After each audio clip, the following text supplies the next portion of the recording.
Assalamualaikum warahmatullahi wabarakatuh. Nama saya Muhammad Danang Nasrullah. Di sini saya akan menjelaskan soal nomor 1 yang berkaitan tentang asal-usul dari mekatronika. Mekatronika adalah kata awal yang baru saja lahir di Jepang pada tahun 1970-an. Kata mekatronika adalah gabungan dari dua kata, yaitu mekanik dan elektronik.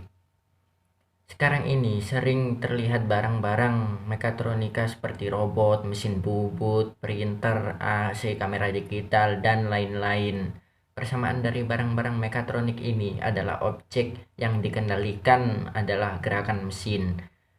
Jika dibandingkan dengan gerakan mesin konvensional, maka gerakan mesin tersebut lebih bersifat fleksibel dan lebih memiliki kecerdasan. Hal ini dimungkinkan karena memanfaatkan kemajuan iptek mikroelektronik. Artinya, dengan bantuan mikroelektronik, mesin dapat bergerak lebih cerdas. Jika seorang memberikan sebuah perintah, lalu semua dapat dipasrahkan ke mesin yang dapat bergerak secara otomatis. Ini sangat membantu menciptakan mesin atau alat yang praktis dan mudah digunakan, sehingga sumber daya manusia seperti waktu dan otak dapat dipakai untuk pekerjaan yang lain, sehingga dapat menciptakan nilai tambah. Saya akan menjawab soal yang kedua, yaitu soal yang berhubungan tentang komponen elektronika. Yang pertama adalah resistor, yaitu dengan logo seperti ini.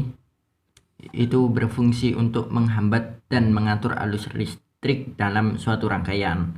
Yang kedua ada kapasitor seperti ini, berfungsi untuk menyimpan tegangan listrik sementara. Yang ketiga ada transistor dengan seperti ini ya, berfungsi sebagai penguat dan sebagai sirkuit pemutus dan penyambung arus.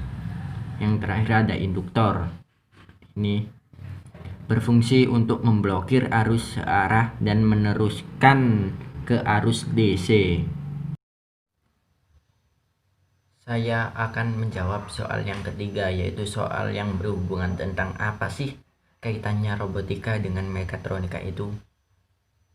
Ya, menurut saya sekarang robotika jelas merupakan sub bidang mekatronika karena mekatronika mencakup semua jenis benda yang sepenuhnya bukan robot.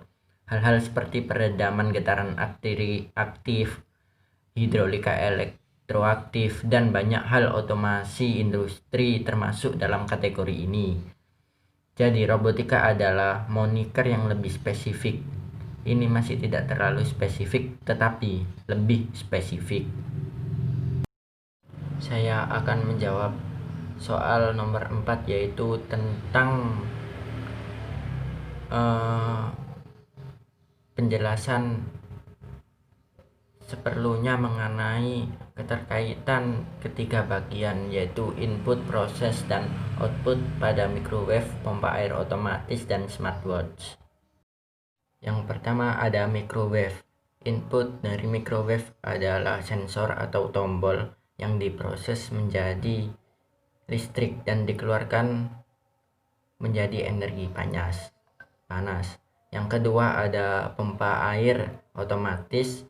Inputnya berupa sensor yang ditaruh di bak air, diproses menjadi listrik, dan outputnya adalah berupa energi mekanis.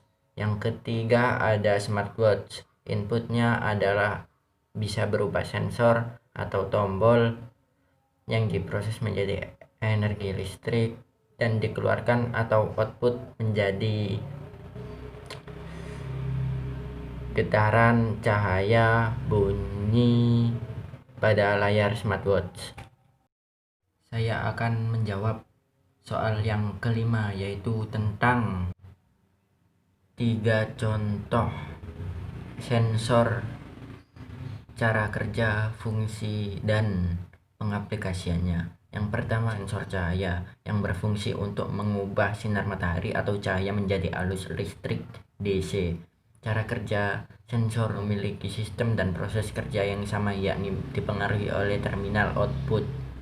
Semakin besar cahaya yang diterima oleh sensor, maka resistensinya akan semakin turun. Demikian sebaliknya, hal ini merupakan salah satu proses alat yang mengubah cahaya menjadi konduktansi. Contoh pengaplikasian sensor cahaya adalah sensor beberapa lampu penerang jalan bisa bekerja secara otomatis seperti di taman, di pinggir jalan. Yang kedua ada sensor PIR atau sensor gerak. Fungsi dari sensor PIR adalah mendeteksi gerakan atau perubahan gerak suatu objek yang berada dalam radius sensornya dan menafsirkan menjadi sebuah sinyal. Cara kerja dari sensor PIR ini dengan mengukur energi infrared yang ditangkap oleh sensor. Karena PIR adalah komponen elektronika pasif, maka inframerah yang diukur tersebut tidak dapat dihasilkan sendiri oleh komponen tersebut. Secara singkat dapat digambarkan langkah kerja sensor gerak ini di lapangan karena adanya panas. Contoh, pintu otomatis yang berada di mal-mal atau semacam yang berbasis otomatis. Yang ketiga ada sensor kelembapan, yaitu berfungsi sebagai mengukur jumlah air dan kelembapan dalam sebuah objek tertentu. Alat ini dapat mengukur kelembapan aliran udara dan tingkat suatu zat. Humidity meter juga dapat menentukan apakah suatu zat layak untuk digunakan dalam suatu lingkungan tertentu atau kondisi perindustrian. Cara kerjanya adalah mendeteksi besarnya kelembapan relatif udara di sekitar sensor tersebut. Contoh pengaplikasiannya adalah sistem pengendali suhu dan kelembapan pada mesin pengering kertas.